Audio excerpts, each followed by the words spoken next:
I know you already know not to read bad books. But did you know that you should also avoid reading good books? For a book, or any type of media, to be worth your precious time, it needs to be great, if not excellent. That's including this video. Hello, I'm Claire and I like some books. So clearly not all of them.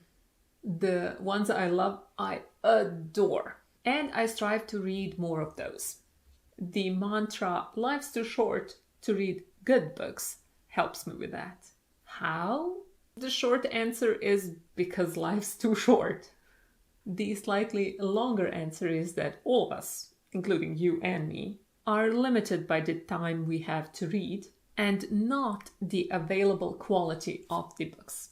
If you spend 8 hours reading a good book, you now have 8 hours less to read an excellent book. Still not convinced?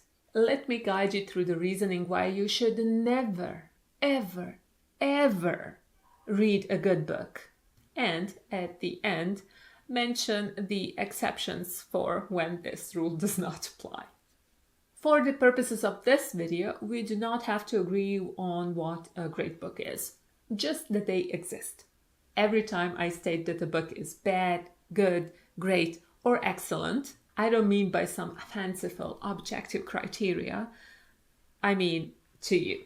Whichever books you would consider to be good, fine, okay, average, so-so, unremarkable, passable, mediocre, tolerable, common. Those are the ones we are talking about here.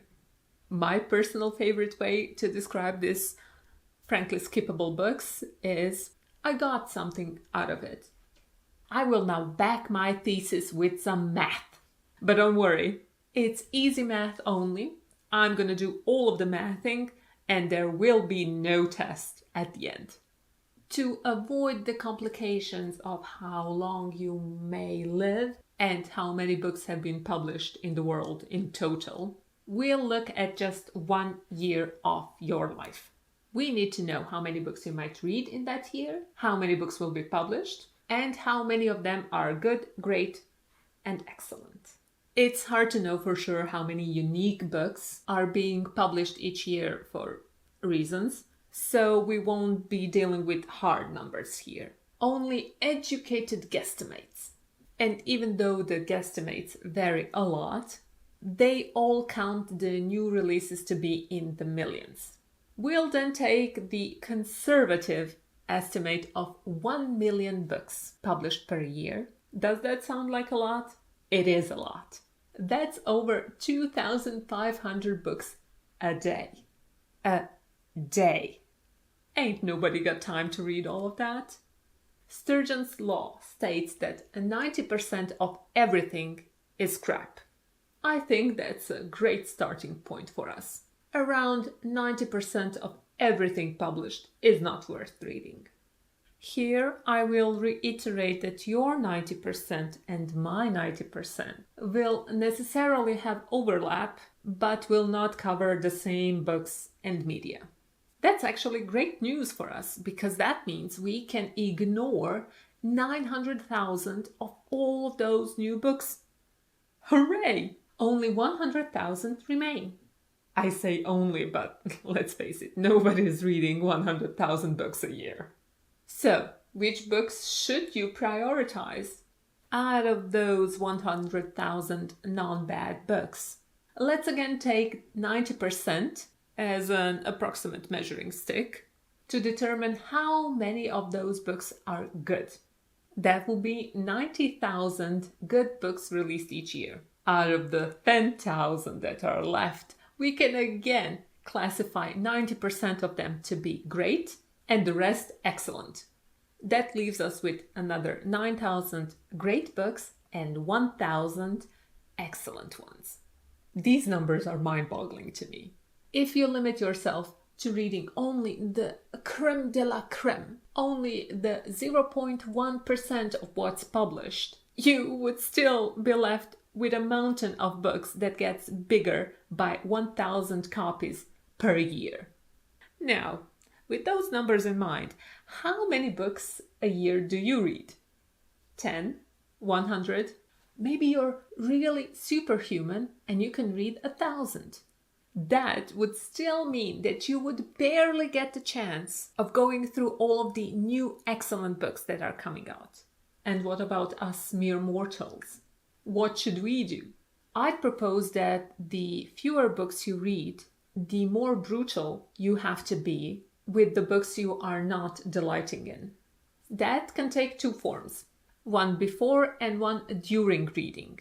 Do not put books you are not ecstatic about on your to-be-read pile. There's no place for them there.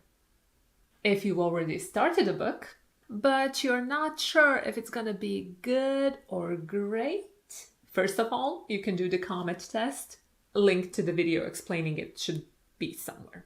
And second of all, if you can't determine if the book is going to be good or great, you know what it certainly isn't? Excellent. Put it down and pick something else up. How do you find these excellent books? That's a topic for another video that I'll create as soon as I figure it out myself.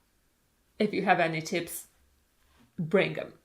Now, this whole calculation was based on the presumption that you read because it's fun.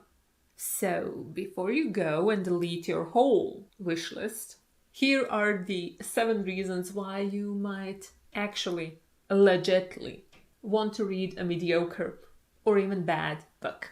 1. You want to participate in a book club with the people you like.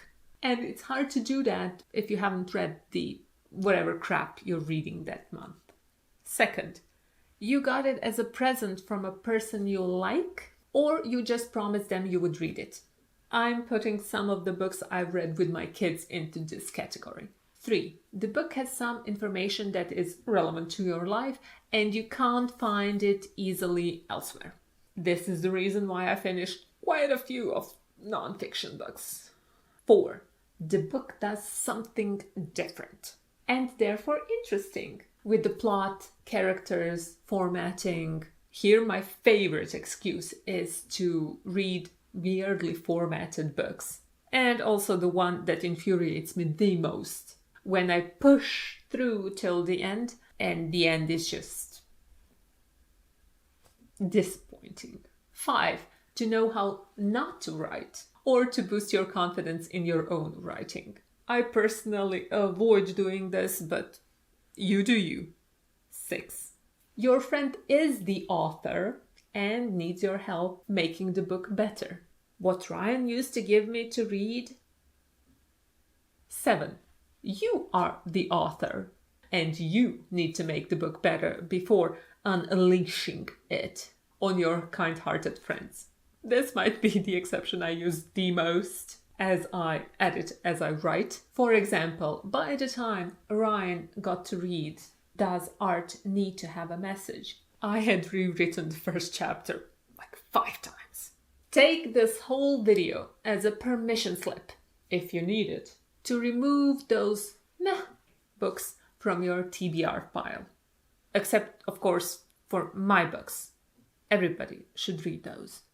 Until the next time you click on one of my videos, bye-bye. You're still here? Then you get a book recommendation. Quit: The Power of Knowing When to Walk Away by Annie Duke. This is an excellent book about quitting your job, project, what have you, when they are not working for you. I found the framework also helpful when it comes to DNFing books that I don't hate, but also don't really enjoy that much.